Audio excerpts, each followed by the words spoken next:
Good morning. आप सभी प्यारे बच्चों का स्वागत है आपके अपने परिवार फ्यूचर ऑनलाइन क्लासेस सोनपुर में। मेरे प्यारे बच्चे, आज हम इस वीडियो में बिहार डीएलएड सेकेंड ईयर सत्र 2024 से 26 के बच्चों के लिए पेपर आपका S5 के ऊपर बात करने वाले हैं, जहां पर हम लोग जो है इसके गेसिंग प्रश्न कराने वाले हैं।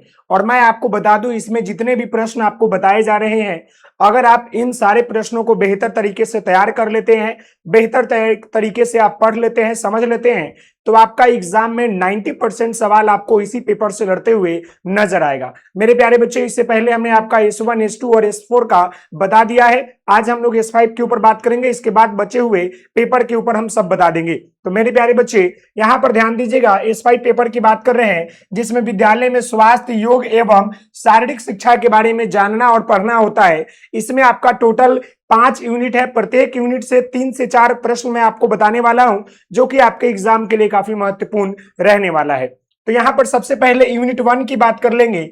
तो यूनिट 1 में जो आपका पहला सवाल जो इंपॉर्टेंट रहेगा और 100% आपका ये सवाल आएगा, ये मैं आपको बता दूं कि शारीरिक शिक्षा का अर्थ एवं परिभाषा लिखिए।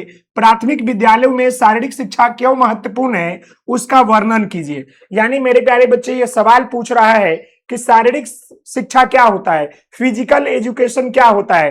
तो मेरे प्यारे बच्चे, शारीरिक शिक्षा के अंतर्गत हम लोग शरीर से संबंधित जानकारियां देते हैं कि हम अपने शरीर को कैसे सुरक्षित और संरक्षित रख सकते हैं, साथ ही साथ हम अपने शरीर को कैसे स्वस्थ रख सकते हैं, इसके बारे में जानकारी दी जाती है। क्योंकि बच्चे जब शुरुआती अवस्था में विद्यालय आते हैं, तो विद्यालय में शारीरिक शिक्षा क्यों महत्वपूर्ण हो जाती है। हम सभी लोग जानते हैं कि बच्चे चंचल होते हैं, बच्चों की उतनी ज्ञान विकसित नहीं हो पाई रहती है कि वो अपने शरीर से संबंधित जो उनका एजुकेशन है, जो जानकारी है, क्या सही है क्या गलत है, हमें स्वस्थ क्यों रहना चाहिए, हमारे शरीर पर क्या प्रभाव पड़ता है, इसके बारे में बच्चों को जानकारी दी जाती है, ताकि बच्चे शारीरिक शिक्षा के ज्ञान के माध्यम से वो अपने शरीर को स्वस्थ रख सके, सुंदर रख सके और बीमारियों से बचे, ताकि उनका शारीरिक और मानसिक विकास जो है बेहतर होगा। क्योंकि हम सभी लोग जानते हैं, अगर बचपन में बच्चों को सही तरीके से ध्यान नहीं दिया जाए तो उनका शारीरिक विकास जो है प्रभावित हो जाता है। और जब बच्चों का शारीरिक विकास प्रभावित होता है तो उसके एवज में क्या होता है, बच्चों का वृद्धि रुक जाती है, बच्चों का विकास रुक जाता है और बच्चों का मानसिक रूप से प्रभावित हो जाते हैं। तो इन सारे पॉइंटों को आप इसके अंतर्गत लिख लीजिएगा, ये आपका आंसर हो जाएगा। अगला सवाल मेरे प्यारे बच्चे, शारीरिक शिक्षा के माध्यम से बच्चों में कौन से प्रमुख जो है कौशल विकसित होता है। मेरे प्यारे बच्चे, मैं आपको बताना चाहूंगा, शारीरिक शिक्षा के माध्यम से बच्चों में प्रमुख जो है कौशलों का विकास होता है। वो आपका विकास होता है मानसिक विकास, शारीरिक विकास, संवेगात्मक विकास, भावनात्मक विकास, चारित्रिक विकास, नैतिक विकास। क्योंकि हम सभी लोग जानते हैं कि बच्चों का जैसे जैसे बड़ा होता है वैसे वैसे उनका शारीरिक विकास भी बेहतर होते चला जाता है, यानी महत्वपूर्ण होते चला जाता है। क्योंकि जैसे बच्चों का शारीरिक शिक्षा के माध्यम से क्या होता है, बच्चों के अंदर शरीर से संबंधित सारी जानकारी एकत्रित हो जाती है, जिसके बाद वो अपने शरीर से संबंधित जो भी उनका विकास होता है, विकास के विभिन्न पहलू होते हैं, चाहे वो शारीरिक हो, मानसिक हो, संवेगात्मक हो, नैतिक हो, भावात्मक हो,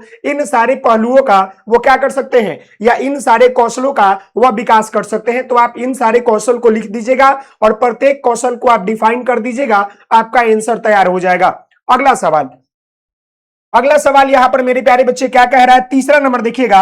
ये तीसरा नंबर सवाल यहां पर कह रहा है, शारीरिक स्वास्थ्य के, देखिएगा, शारीरिक स्वास्थ्य के विकास के लिए कक्षावार गतिविधियों का आयोजन क्यों आवश्यक है। मेरे प्यारे बच्चे, शारीरिक स्वास्थ्य के लिए, यानी कि शरीर को स्वस्थ रखने के लिए हमें कक्षा कक्ष में या कक्षावार जो है गतिविधियां का आयोजन क्यों आवश्यक है, मैं आपको बताना चाहूंगा। बच्चे जब विद्यालय आते हैं तो विद्यालय में उनको शारीरिक शिक्षा का ज्ञान दिया जाता है कि हम अपने शरीर को कैसे स्वस्थ रखें, हम अपने शरीर को कैसे मेंटेन रखें और कैसे हम बीमारियों से, दूषितों पानियों से, दूषित चीजों से दूर रहे।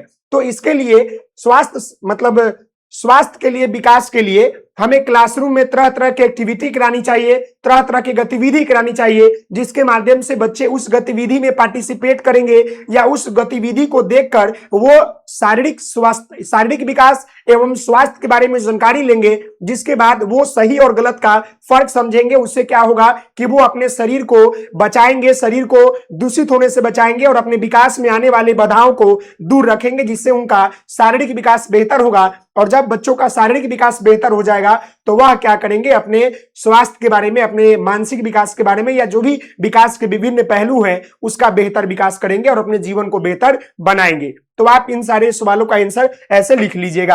अब हम लोग आगे बढ़ते हैं, ये सब आपका इंपॉर्टेंट सवाल है। इसी में आपका एक और सवाल यहां पर आपका आ गया है, 4 सवाल। देखिए 4 सवाल में से मैं आपको बता दूं 2 सवाल तो आएगा ही आएगा, ऐसे सारे सवाल आपका महत्वपूर्ण है। अगला है, स्वास्थ्य एवं शारीरिक शिक्षा के उद्देश्यों की व्याख्या कीजिए एवं शिक्षा एवं स्वास्थ्य के लिए शारीरिक शिक्षा के महत्व का उल्लेख कीजिए। देखिए मेरे प्यारे बच्चे, यहां पर सवाल क्या बोला है उसको पहले तोड़ेंगे। स्वास्थ्य एवं शारीरिक शिक्षा का उद्देश्य क्या है? तो देखिए, स्वास्थ्य एवं शारीरिक शिक्षा का मुख्य उद्देश्य यही है कि बच्चे जो है शारीरिक शिक्षा और स्वास्थ्य के बारे में सही जानकारी एकत्रित करें, जिसके बाद जो है वो अपने आप को सुरक्षित और स्वस्थ रखे, जिससे उनका शारीरिक विकास बेहतर होगा। और जब बच्चों का शारीरिक विकास बेहतर होगा तो उस विकास के एवज में उनके जितने भी विकास के पहलू हैं, मानसिक विकास, भावनात्मक, चारित्रिक, नैतिक, और बच्चों को पढ़ाई में मन लगेगा और बच्चे अपने भावी जीवन का निर्माण बेहतर तरीके से कर पाएंगे। तो ये बातें आप लिखिएगा। अगला सवाल, अब यहां पर बोला है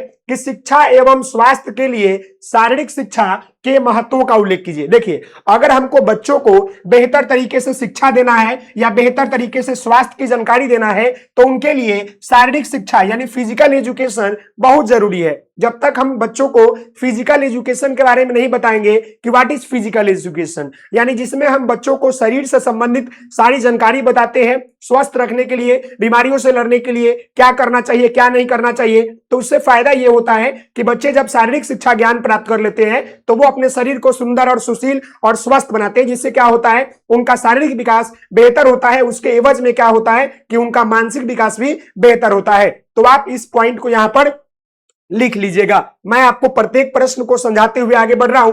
ये आपका यूनिट 1 का ये 4 महत्वपूर्ण सवाल थे। उसी प्रकार यूनिट 2 में अगर बात कर लें तो यूनिट 2 में भी जो है आपका महत्वपूर्ण सवाल है जो आपके एग्जाम में आएंगे ही आएंगे मेरे प्यारे बच्चों। तो ये आपका यूनिट 2 का पहला सवाल है, खेल कूद की अवधारणा को स्पष्ट करें और यह बताइए कि बच्चे खेल कूद से क्या क्या सीखते हैं और बच्चों के खेल कूद का क्या महत्व है। बहुत इजी और इंपॉर्टेंट सवाल। खेल कूद की अवधारणा क्या है? तो जब बच्चे अपने आनंद की स्फूर्ति के लिए या जब बच्चे मन के खुशी के लिए जब अपने आप आस पड़ोस में गेम खेलते हैं उसी को खेल खेलते हैं, यानी कह सकते हैं खेल एक जो है मनोरंजन कार्य है जिसको बच्चा करना पसंद करते हैं। तो उससे क्या होता है कि बच्चों का शारीरिक विकास होता है। बच्चे जब खेल खेलने जाते हैं तो उसका महत्व यह हो जाता है कि बच्चे गिरते हैं, उठते हैं, चलते हैं, दौड़ते हैं, तो उनका शारीरिक मांसपेशियों का विकास होता है। और जब बच्चों का शारीरिक मांसपेशियों का विकास होता है तो उनका शारीरिक विकास भी बेहतर होता है। उसी प्रकार बच्चे खेल खेल में क्या सीखते हैं? तो बच्चे खेल कूद के माध्यम से विभिन्न सारी चीजों को सीखते हैं। उनका पहला शारीरिक विकास होता है, उनका मानसिक विकास होता है, नेतृत्व करने की क्षमता आती है और समाजीकरण आता है और एक दूसरे के भावनाओं को, एक दूसरे के साथ मित्रता और समाजीकरण के पहलुओं में भी काफी मजबूती आती है। साथ ही साथ बच्चों के लिए खेल कूद का क्या महत्व है? तो बच्चों के लिए खेल कूद का महत्व यह है कि बच्चे इन खेल कूद के माध्यम से, विभिन्न गतिविधियों के माध्यम से वो बहुत सारी चीजें सीख लेते हैं, विषय वस्तु पढ़ लेते हैं, ज्ञान सीख लेते हैं, नेतृत्व सीख लेते हैं, समाजीकरण हो जाता है, एक दूसरे की भावना आ जाती है, सहयोग की भावना, मदद की भावना, ऐसे कई प्रकार की विकास उनके अंतर्गत होता है। और ये किसके माध्यम से होता है मेरे प्यारे बच्चे? तो यह आपका खेल के माध्यम से होता है। तो आप इन सारे पॉइंट को आप इसके अंतर्गत लिख दीजिएगा। अगला है, मोच और खिंचाव क्या है, इसके कारण तथा लक्षणों को संक्षिप्त में लिखिए। देखिए, मोच और खिंचाव की बात कर ले, यह जो है एक प्रकार का जो है हमारे मांसपेशियों में तनाव आने के कारण या दबाव आने के कारण जो है उत्पन्न होता है। जब हम उबड़ खाबड़ जमीनों पर या जब गेम खेलते हैं तो हमारे मांसपेशियों में जब मतलब कमी होती है, विटामिन मिनरल्स जो भी चीजें मतलब समझिए, उसमें जब हमारे मांसपेशियों में कमी होती है या जब हम कमजोर हो जाते हैं तो हमारे पैरों में या हाथों में मोच और खिंचाव आ जाता है। अगर खिंचाव की बात कर लेंगे तो ये कमजोरी से होता है और ये मोच जो होता है गिरने से या चोट लगने से होता है। तो इसके बारे में लिख लीजिएगा कि जब हम गेम खेलते हैं और गिरने के दौरान हमारे शरीर में या हड्डियों में या मांसपेशियों में चोट आता है तो उस समय हमारा क्या हो जाता है? मोच आ जाता है या खिंचाव आ जाता है। खिंचाव की बात कर लेते हैं, कमजोरी से भी होता है। तो इसका कारण तो बहुत सारा है। गेम खेलने के दौरान कमजोरी से गिर गए या कभी कभी सोते सोते भी मोच आ जाता है, किसी एक अवस्था में बैठे रहने से भी मोच आ जाता है। तो इसको लिख दीजिएगा,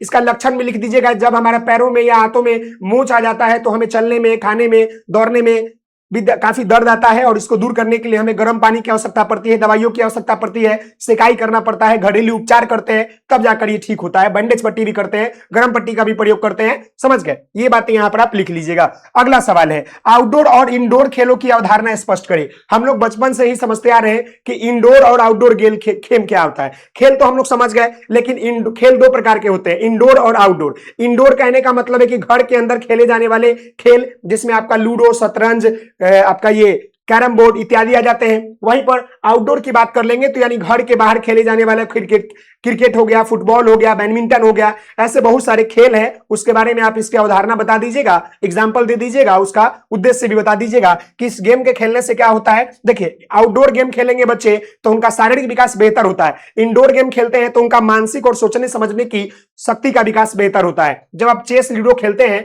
तो उस समय अपना दिमाग ज्यादा लगाते हैं। समझ गए ना? अब यहां पर चौथा नंबर सवाल, इसमें 5 सवाल है, देखिएगा। खेल के दौरान चोट एवं जख्म से बचाव के क्या उपाय हैं एवं प्राथमिक उपचार हेतु सामग्री की सूची बनाइए। देखिए, प्राथमिक उपचार क्या होता है तो मेरे प्यारे बच्चे हम सभी लोग बता दें कि जो ये खेल खेलते हैं तो उसमें काफी चोटें आती है। आप क्रिकेट देखिए, जो भी बाहरी गेम खेलते हैं तो उसमें हमें चोट लग जाती है, गिरने से या मोच आ जाता है या खिंचाव आ जाता है। तो उन सभी चीजों को बचाव के लिए हमें सही तरीके से शूज पहनना चाहिए, सही तरीके से रनिंग करना चाहिए। जहां पर हम गेम खेलें वह समतल भूमि होनी चाहिए, उबड़ खाबड़ जमीन ना हो। साथ ही साथ हम खेल खेलने के दौरान अपनी सावधानी बरते, अपने आप को बैलेंस बनाकर रखें। साथ ही साथ जब भी हमें कभी चोट लग जाता है तो उसके लिए हमें फर्स्ट एड की आवश्यकता पड़ती है। आप देखते होंगे फर्स्ट एड एक ऐसा बॉक्स होता है जहां पर क्या होता है मेरे प्यारे बच्चे, ऐसा साइन लगा होता है, ये फर्स्ट एड का बॉक्स होता है जिसमें प्राथमिक उपचार के लिए आपका उपकरण होता है। चाहे बहुत सारी दवाइयां होती है, जैसे बैंडेज हो गई, डिटॉल हो गया, पट्टी हो गया, आपका रुई हो गया, टेप हो गए, ऐसे आपका हैंडी प्लस हो गया। ऐसे बहुत सारे प्राथमिक उपचार होते हैं कि अगर किसी व्यक्ति को, किसी बच्चे को चोट लग जाए तो सबसे पहले हमें उसे फर्स्ट एड की आवश्यकता पड़ती है ताकि हम उन्हें कुछ समय के लिए रोक पाए। अब मान लीजिए किसी का हाथ में कट गया तो उसके लिए बैंडेज या रुई लगाकर, डिटॉल लगाकर थोड़ा देर के लिए तो उसको हम रोक ही सकते हैं ना, फिर उसको हॉस्पिटल ले जाएंगे। तो वैसे ही इसमें सूची बना लीजिएगा। अगला है, बैडमिंटन या खो खो खेल के मैदान का चित्र बनाइए और इस खेलों के नियमों का संक्षिप्त वर्णन कीजिए। देखिए, बैडमिंटन हम लोग जानते हैं कि ऐसा इसका डायग्राम होता है। बैडमिंटन खेलने के लिए एक इस तरह का होता है, यहाँ पर जाली लगा होता है। खो खो के लिए भी आपका जो है ऐसा ग्राउंड होता है जहां पर हम लोग बैठ जाते हैं एक आगे पीछे करके। इस ग्राउंड के बारे में बता दीजिए और इसके नियम क्या है। बैडमिंटन खेलने का नियम क्या है और खो खो खेलने का नियम क्या है। खो खो में क्या होता है, टच करना होता है, दौड़ना होता है, अपने आप को बचाना होता है। बैडमिंटन में जो होता है कॉर्क से खेलना होता है, गिराना होता है अपोजिट टीम के खांधे में। तो इसके बारे में लिख लीजिएगा। अब हम लोग जो है इसके यूनिट 3 की बात करेंगे, जहां पर आपका 3 सवाल है और ये तीनों सवाल आपके इंपॉर्टेंट है यूनिट 3 से, याद रखिएगा। पहला है, योग की अवधारणा स्पष्ट करें और इसके महत्व की चर्चा करें। देखिए, योग क्या है तो ये योग जो है शरीर से संबंधित, मतलब एक समझिए कि कार्य है। योग यानी कि योगा करना, यानी कि जब हम अपने शरीर को सुंदर और स्वस्थ और बीमारी युक्त बनाना चाहते हैं, हम सुबह सुबह उठकर योग करते हैं। योग हमारे जो है शरीर को स्वस्थ रखने में, बीमारियों से दूर रखने में काफी मदद करता है। इसके बारे में आप लिख लीजिएगा।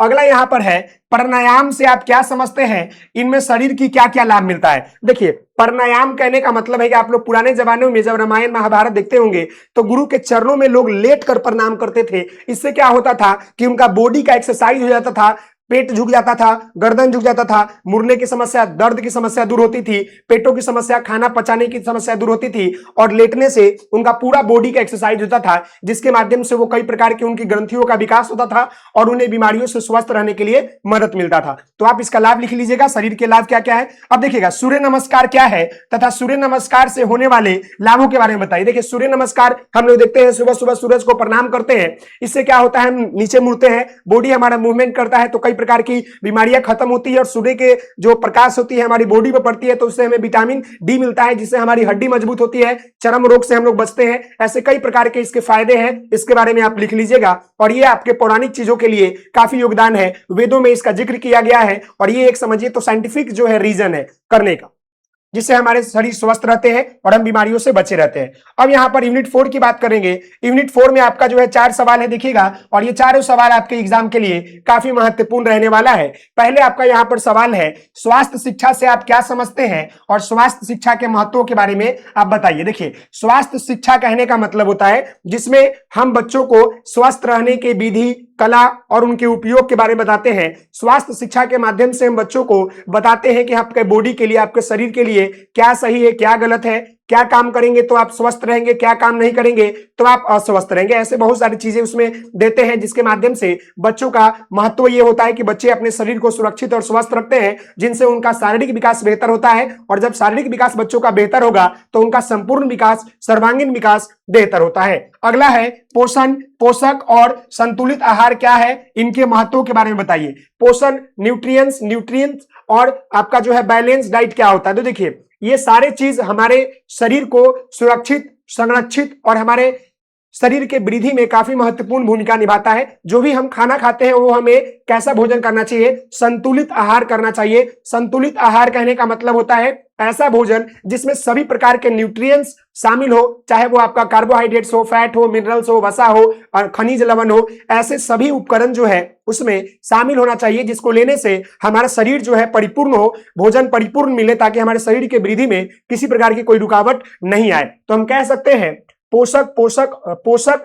पोषण और पोषक और संतुलित आहार हमारे शरीर के लिए काफी महत्वपूर्ण है, शरीर के विकास के लिए, बीमारियों से दूर रखने के लिए और शरीर को स्वस्थ रखने के लिए काफी महत्वपूर्ण है। अगला सवाल, पोषण तथा कुपोषण से आप क्या समझते हैं। देखिए, पोषण और कुपोषण कहने का मतलब होता है, आप सभी लोग जानते हैं, जब बच्चों को शुरुआती अवस्था में सही तरीके से न्यूट्रिएंट्स या लवण खनिज उनको नहीं मिलता है, या बच्चों को शुरुआती अवस्था में किसी प्रकार की शारीरिक बीमारियां हो जाती है, तो वो बच्चे कुपोषित हो जाते हैं। यानी साफ तौर पर आप कह सकते हैं कि मेरे प्यारे बच्चे, पोषण कहने का मतलब होता है वैसे बच्चे जिनको विकास के लिए जो पोषण की चीजें आवश्यकता है वो बच्चे स्वस्थ होते हैं। कुपोषण कहने का मतलब होता है जो बच्चे बचपन में ही या मां के गर्भ अवस्था में उनको सही तरीके से न्यूट्रिएंट्स नहीं मिलने के कारण वो कुपोषित हो जाते हैं, जिनसे उनका शरीर जो है टेढ़ापन हो जाता है, लंगड़ापन हो जाता है, अंधा हो जाता है, यानी किसी न किसी तरीके से फिजिकल डिसेबल हो जाता है।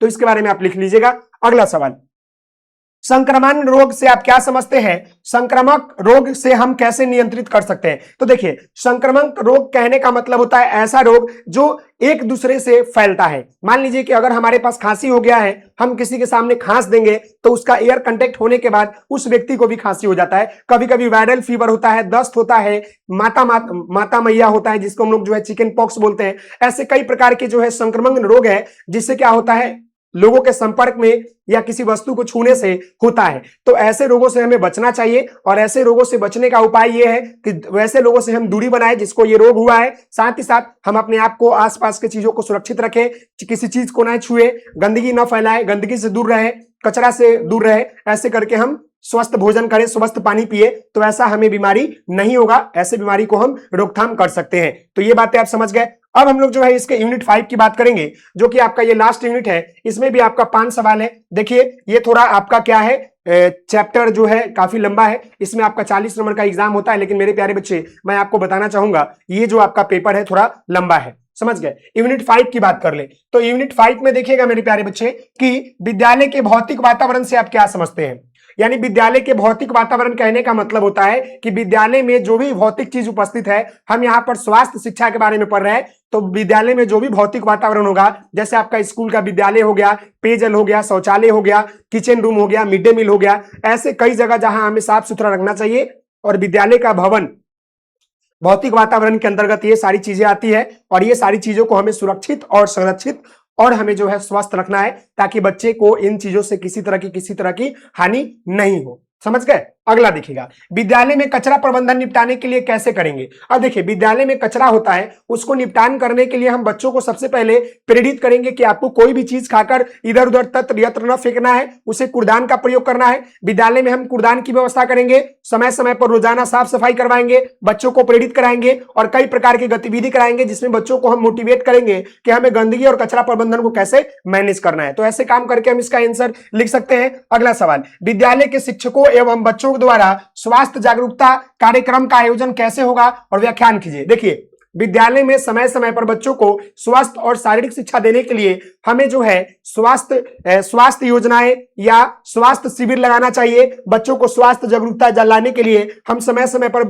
मतलब हेल्थ कैंप का आयोजन करते हैं, कई गतिविधि कराते हैं, साफ सफाई करवाते हैं, सुरक्षित कार्यक्रम करवाते हैं, शनिक्षण का जो सुरक्षित कार्यक्रम होता है, शनिचर सुरक्षित कार्यक्रम, उसमें भी बच्चों को प्रेरित करते हैं कि हमें कचरा प्रबंधन को कैसे निपटाना है, कैसे हमें अपने विद्यालय को सुरक्षित रखना है, स्वस्थ रखना है, और बच्चों को फायदा लाभ दोनों बताते हैं ताकि बच्चे भी प्रेरित होकर उस काम को करें। अगला यहां पर है मिड डे मील क्या है, विद्यालय में मिड डे मील की आधारभूत संरचना को विकसित करें। देखिए मिड डे मील जो है 2005 में जो है बच्चों को देने के लिए शुरू किया गया, क्योंकि 2005 ईस्वी से पहले बहुत सारे ऐसे विद्यालय में देखा जाता था कि बच्चे कुपोषित हो जाते थे, क्योंकि उनके माता पिता गरीब होते थे और उनको सही तरीके से पौष्टिक भोजन न देने की वजह से उनको क्या होता था, शारीरिक विकास प्रभावित हो जाता था, जिससे उनका मानसिक विकास भी प्रभावित होता था और बच्चे विद्यालय नहीं आ पाते थे। इसके लिए भारत सरकार के द्वारा 2005 ईस्वी में मिड डे मील की शुरुआत की गई, जहां पर बोला गया कि हम एक टाइम के बच्चों को मतलब पौष्टिक भोजन देने का काम करेंगे, जिससे हमारा बच्चे का स्वास्थ्य विकास होगा, शारीरिक विकास होगा, मानसिक विकास होगा, साथ ही साथ विद्यालय की उपस्थिति आगे बढ़ेगी